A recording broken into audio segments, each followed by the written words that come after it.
بکنیا مایی رو از قارشی ایشی خواده نامم پر جانا نامه کرداتی گوتنه دوی مروه که هبو دو چو چولی گیاه دچینی گلم دچینی او حش حضور او کسکی رش هنه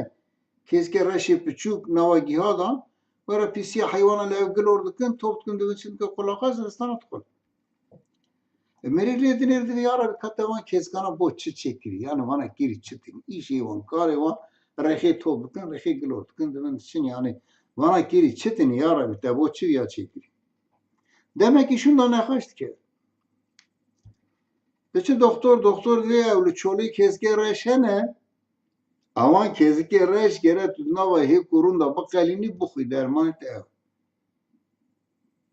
Dive naxum dive tu naxu ki bimri.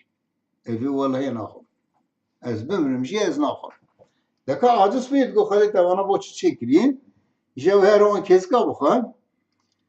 Demek ki şundan nakaş ev grandı bitşi dem doktora gidin ev doktora şevramış. Ev kezge çoluğu reşene دیوانا هکا دا اون دا با کلمی بخوی باشتی بی آن تو رو برمنیت مهک دو مه سه مه مریک هدی کهوت نواجه دی وی درجه ادی ند کارا رابه ند کارا رونی وره جنازه کری ادی herkes دی وله بیا ایرو سویدن بره yani her kar چند روزی ماه malbata edi ve hayra ve nabem her mo keskana tokum binip bedri bu khud doktor mala musadveje نخوشی می بزاری بدوانه کن دچم توب دکن تینن د خلینن نوا هکادم چاوی میری دگرن و بزار بدوی دا دکن دنی میری هفته کی خورو بسر روزه کی سال geçti ki yani gemi dube nava bahri da çe fırtına rad ve gelmi liyali de kalbi dube qirna millet dube zarina millet dube dua dikeni gazi khade dikeni sofi gazi şeyhi khade dikeni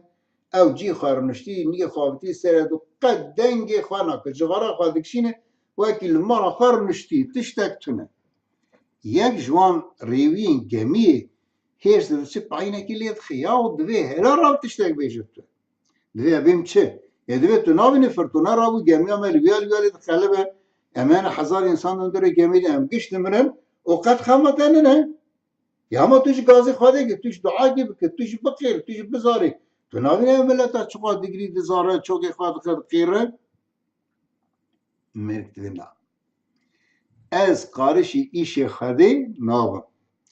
جاره که از قارشی ایشی بوم که اسکی رخیب مدا خارن جاره دوتی انا خوازم قارشیم کیف آقای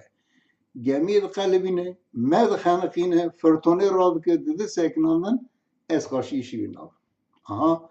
مرج دکاره چه بکه قارشی ایشی بی باشتره پر زده karşı işi خاله نبم خاله المروار غذا به ایش مناظر